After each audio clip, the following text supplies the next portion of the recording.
an organ donation back in May 1997, when our 10-year-old son died very suddenly from a massive cerebral hemorrhage. Up to that point, I really didn't know anything about organ donation or transplants. Our son had grown into a healthy young 10-year-old who was very bright, and he loved life, and he loved sports, and he was into taekwondo and swinging and cubs. And back in grade 1, I remember the teachers asked him, if you could be anyone, who would you want to be?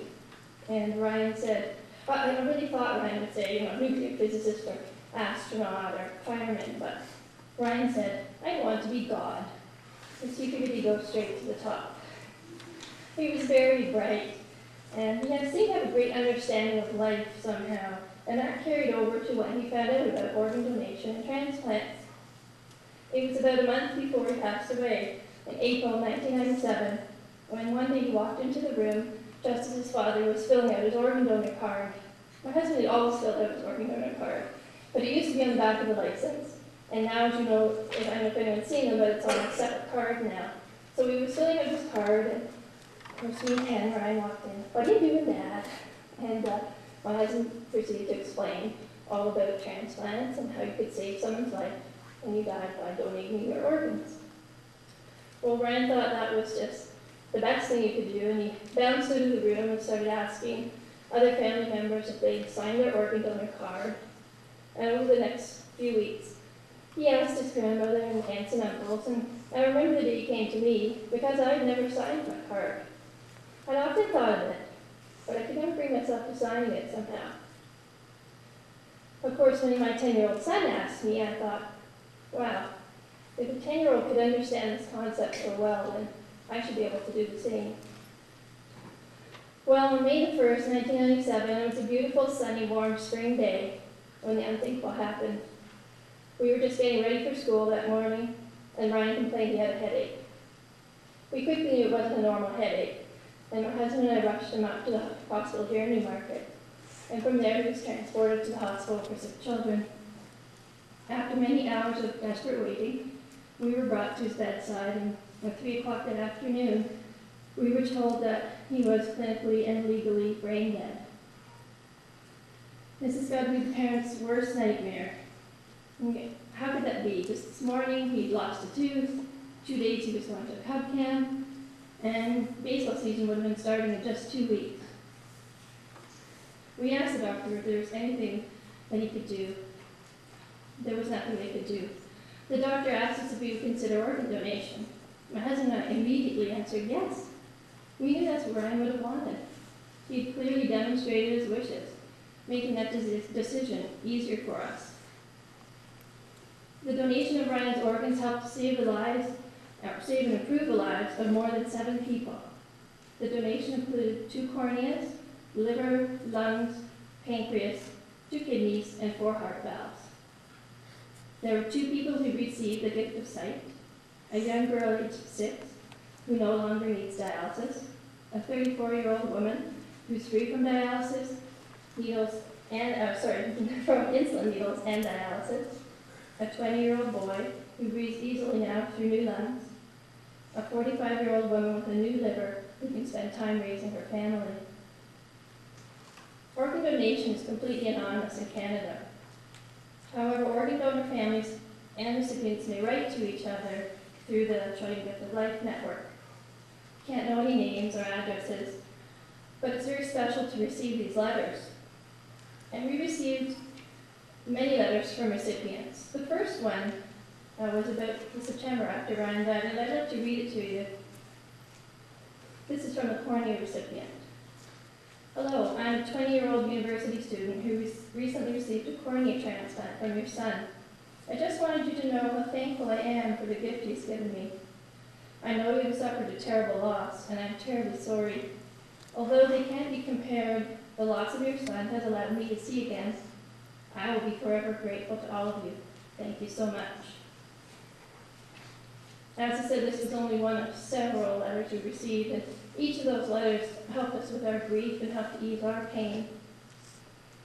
We recently received another letter from that university student, and he explained that He started to go blind when he was only 11. Up until then, he'd done a lot of sports, played hockey, all kinds of things, and gradually through the years went totally blind. So by the time he entered university, he really couldn't do his studies. And having the transplant allowed him to see again.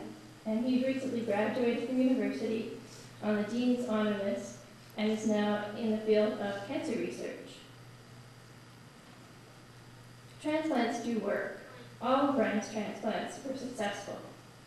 It's amazing to think that one little boy could do so much for so many. So we were very disappointed to find out that despite Canada's amazing success rates for transplants, it has one of the lowest donor rates in the Western world. I have a few facts about that I'd like to share. For instance, Canada's organ donor rate is only 14 donors per million people. If you think about that, that's a very small percentage. Other countries like the US is more like 26, or Spain, 31. And Canadians have developed some of the most advanced surgical techniques in the world. We're very fortunate to be here in Toronto, or near Toronto, where they do amazing things. And in Canada, the success rate for most organ transplants is very high, approximately 80 to 95%. There's currently more than 4,000 people waiting on the transplant list in Canada. 25% of them will die before they ever receive a transplant.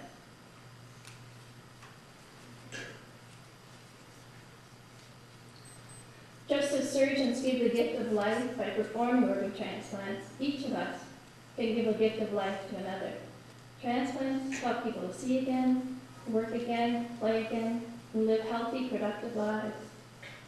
Our son Ryan never got the chance to be a firefighter or a doctor or a nurse who heroically help save lives every day. However, Ryan did help people and he did save lives. He was a special kind of hero, an organ donor.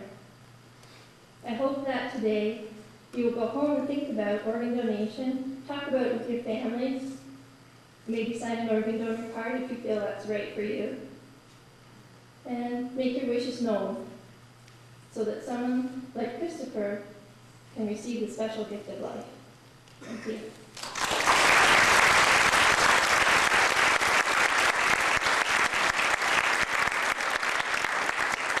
Thank you very much, Ms. Doig. That really puts into perspective what an effect donating an organ can have on the people around you. Excuse me. Next, please welcome the principal of Newmarket High School, Mr. Fred Faber, who will say a few words.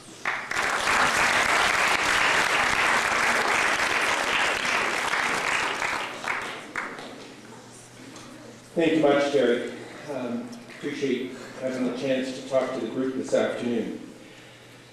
I hope that during the walk, all of you took a look at the people that surrounded you. I hope that you did this because as I watched people arrive back, I saw students with smiles, with red cheeks, a sense of happiness, and overall a group of people who are very fortunate. You're all fortunate because all of you are able to make the decision to become involved in the activity, to do that activity, and to complete it. In our world, however, there are many who, for medical reasons, cannot complete such an activity.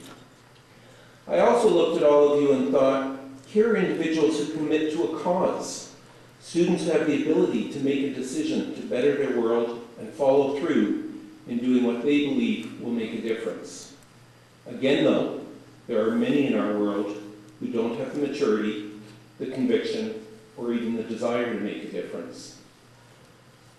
I also gave thought to the Character Matters posters that are in our schools and to our own Newmarket High School Character and Action students who have done such a wonderful job of organizing this afternoon. They're students who believe that an individual can make a difference.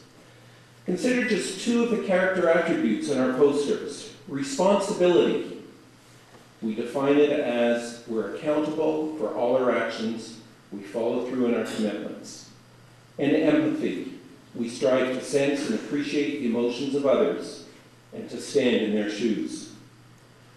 There's no doubt in my mind I'm looking at a group of students who not only talk about the principles of our Character Matters